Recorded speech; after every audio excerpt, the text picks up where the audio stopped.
Guys, at nagkaroon ako ng pasahero na kawawa naman at naawa ko. So ito po yung aking tricycle, no?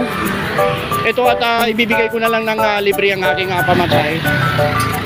Nay, magkano po yan, Nay? Vlogger po, Nay.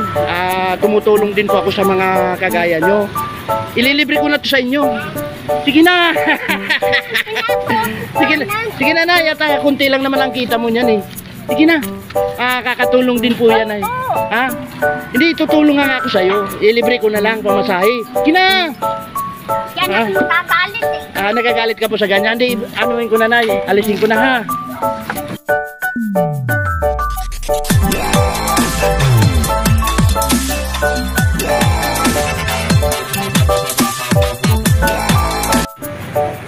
So, ingat na ya.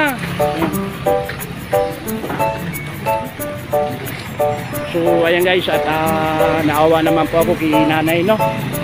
Ayaw niya pong magpapa-video pero nakumbinsi ko rin po guys, no. Naawa kasi ko guys. Ako kahit na kailangan ko rin ng pera ngayon at kulang pa nga ang pambili ko ng gamot, ay nilibre ko na lang po siya ng asakay, no guys, no. So ito po yung kahabaan ng guys, no, ng papuntang Malanday. At medyo traffic na, baka maka-traffic tayo. Alis na tayo. Magandang gabi guys, at nandito po tayo sa kahabaan ng G-Lazaro. At kahabaan ko ng G-Lazaro, dalan-dalan naawa naman ako guys, sobra dun sa matandang nangangalakal. At yun nga, nilibre na po natin siya ng sakay.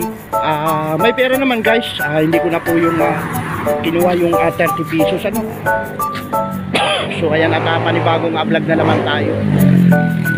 So hindi lang guys sa pera nakikita ang katauhan ng isang tao, no.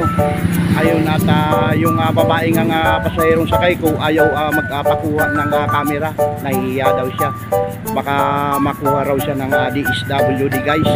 Kung mapanood nyo guys ang video ito, paki-like naman at paki-share para makarating sa ating mga ka-idol, no. So ayan, at sa maliit na paraan ako ay nakatulong sa kanya. Yung binigay niya sa aking 30 pesos ay hindi na po natin kinuha guys, no. Naawa kasi po sobra. Maawa niya po guys, pero wala naman tayong sapat na kakayahan na tumulong ng malaki. Yung lamang pamamasahe niya ang aking nakikitulong sa kanya. So short videos lang po tayo mga ka-idol, no. At babay na po. Magandang gabi sa lahat. Ito nga po pala si Dong Vlog, nagsasabi na tuloy-tuloy lang po tayo sa pag-YT at makakamit lang din po natin ang ating pangarap. Itong pangarap na to guys ay libre lang. Mangarap lang po tayo, ay hindi naman masama guys, no. Paano guys? Babay na.